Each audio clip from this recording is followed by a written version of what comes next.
बंधु और बहनों, जिस परमार्थ के, समाज के, धर्म के कार्य में समाज का कल्याण निहित हो, वो कितना भी बड़ा काम क्यों न करें आप, जिससे समाज का कोई कल्याण न हो रहा हो, ऐसा बड़े से बड़ा काम भी ध्वंस होता है, चल नहीं पाता। और देखिए, मैं बहुत विस्तार में नहीं जाऊंगा, केवल संकेत दे रहा हूं, सूत्र दे रहा हूं। इस देश में धर्म के नाम पर बहुत बड़े बड़े काम हो रहे हैं, बड़ी बड़ी कथाएं हो रही हैं, बड़े बड़े आयोजन हो रहे हैं, बड़े बड़े मेले लग रहे हैं, बड़े बड़े प्रवचन हो रहे हैं, बड़े बड़े मंदिर बन रहे हैं, बड़ी बड़ी यज्ञशालाओं में यज्ञ हो रहे हैं, लेकिन परिणाम नहीं आ रहा है। परिणाम नहीं। प्रवचन तो बहुत हो रहे हैं, लेकिन सदाचार गायब हो रहा है। यज्ञ तो हो रहे हैं, लेकिन उसमें से सेवा भावना समाप्त हो रही है। मंदिर तो निर्माण हो रहे हैं, लेकिन भक्ति नहीं जागृत हो रही है। धार्मिक आयोजन तो हो रहे हैं, लेकिन धार्मिकता समाप्त हो रही है।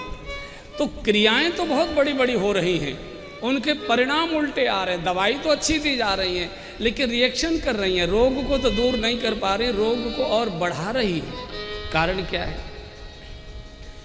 परिणाम क्या का नहीं आया करता, परिणाम क्यों का आया करता है।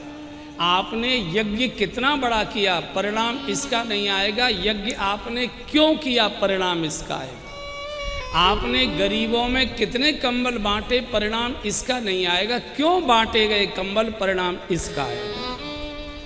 आपने मंदिर कितना बड़ा बनाया, इसका परिणाम नहीं आएगा। क्यों बनवाया, इसका आएगा। और आप देखिए, मंदिरों के साथ अहंकार और बढ़ते जा रहा है।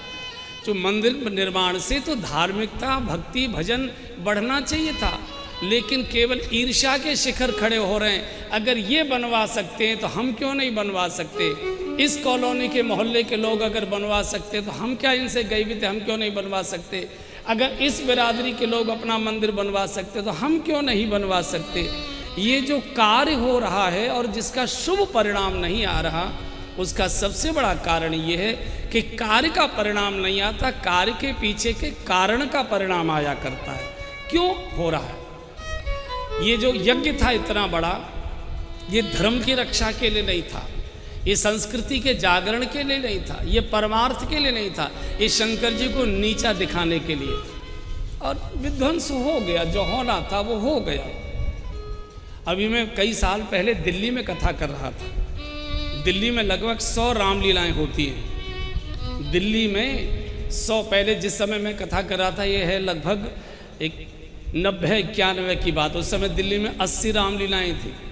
आप कल्पना करिए, 80 जगह जहाँ रामलीलाएं हो रही होंगी, वहाँ तो घर घर में राम राज्य आना चाहिए, लेकिन दिल्ली का आचरण और व्यवहार देखिए कैसा हो रहा है।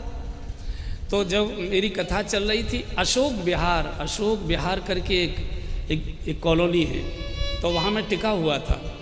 तो जो रामलीला कमेटी थी, वहाँ के लोग आए, बोले कल महाराज जी कथा का भी समापन है आपका, और हमारी इस लीला का भी समापन है, तो रावण दहन की लीला को आप शुभारंभ करते जाइए। हमने कहा भाई ये तो किसी नेता से कराइए, हम तो नहीं जा पाएंगे। एक सज्जन उसमें बोल पड़े, जब मैंने मना किया, बोले महाराज जी हमारा रावण विशेष है।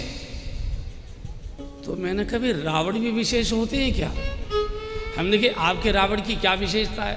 बोले दिल्ली में जितने रावण जलाए जाते हैं, उन सबसे लंबा रावण हमारा ही होता है, सबसे ऊंचा रावण हमारा है। मेरा माथा ठनक गया कि जिस नगर में रावण की ऊंचाई बढ़ाने की कंपटीशन चल रही हो, वहाँ के लोगों की क्या दशा होगी, भगवान ही मालिक है, इसका तो कौन बचाएगा।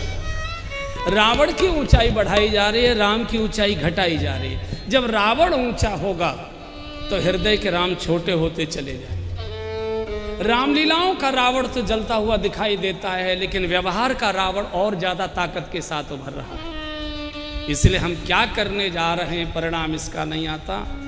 क्यों कर रहे हैं, परिणाम इसका आता है। जो हुआ सो हुआ। सती ने एक बात अच्छी की।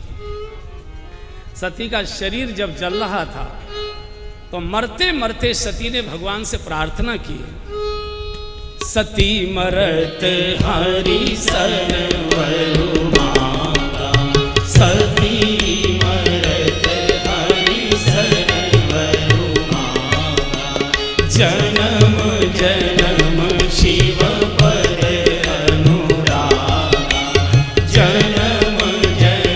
सब गाइए।